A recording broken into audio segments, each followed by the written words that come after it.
Hi friends, Assalamualaikum. Welcome back to Tasty and Traditional. ഇന്ന് ഞാൻ paneer butter മസാലയുടെ recipe ആയിട്ടാണ് വന്നിട്ടുള്ളത്. റെസിപ്പിയിലേക്ക് പോകുന്നതിന് മുന്നായി ചാനൽ ആദ്യമായി കാണുന്നവർ സബ്സ്ക്രൈബ് ചെയ്യുക, ബെൽ ഐക്കൺ അമർത്തുക, ലൈക്ക് ചെയ്യുക. പനീർ ബട്ടർ മസാല ഉണ്ടാക്കാനായിട്ട് ഞാനിവിടെ 150 ഗ്രാം പനീർ എടുത്തിട്ടുണ്ട്. ഇതിലേക്ക് 1 ടീസ്പൂൺ മുളക് പൊടിയും 1/2 ടീസ്പൂൺ മഞ്ഞൾപ്പൊടിയും ആവശ്യത്തിന് ഉപ്പും ചേർത്ത് നമുക്കിതിനെ മിക്സ് ചെയ്തെടുക്കാം.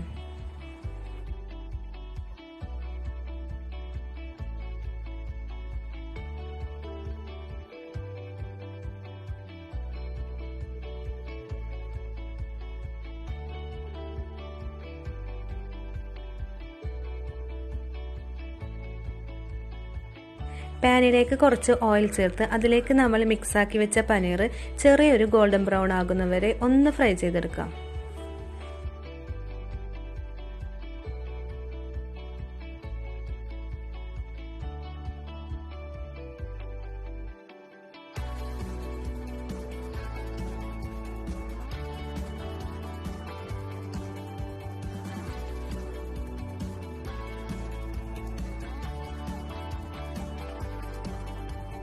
അതേ പാനിലേക്ക് കുറച്ചും കൂടി ഓയിൽ ചേർത്ത് 2 മീഡിയം സൈസ് സവാള ചെറുതായി കട്ട് ചെയ്തതും കുറച്ച് ഉപ്പും ചേർത്ത് ഒന്ന് വഴറ്റിയെടുക്കാം.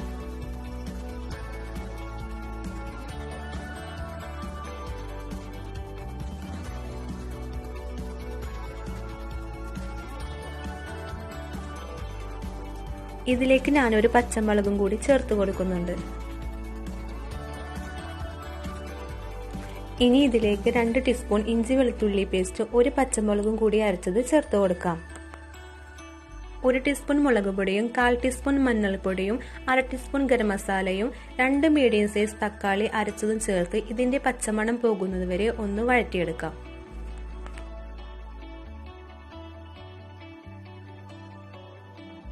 ഗ്രേവിക്ക് വേണ്ടി 1/2 ഗ്ലാസ് വെള്ളവും കുറച്ച് ഉപ്പും കൂടി ചേർക്കാം.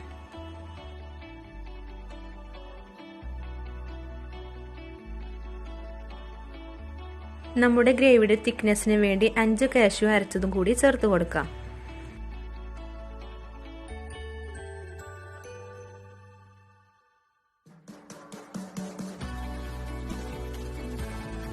നമ്മുടെ ഗ്രേവി ഏകദേശം തിക്കായിട്ടുണ്ട്. ഇതിലേക്ക് നമ്മൾ പനീർ ചേർത്ത് 5 മിനിറ്റ് കുക്ക് ചെയ്തെടുക്കാം.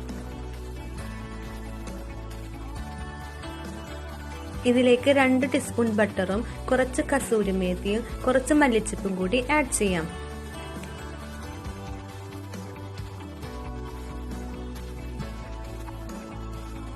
കുറച്ച് ഫ്രഷ് ക്രീമും കൂടി ഞാനിവിടെ ചേർത്ത് കൊടുക്കുന്നുണ്ട്.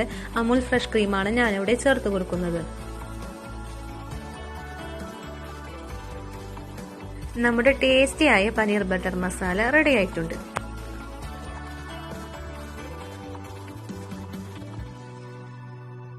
എല്ലാവരും ഈ റെസിപ്പി ഒന്ന് ട്രൈ ചെയ്ത് നോക്കണം.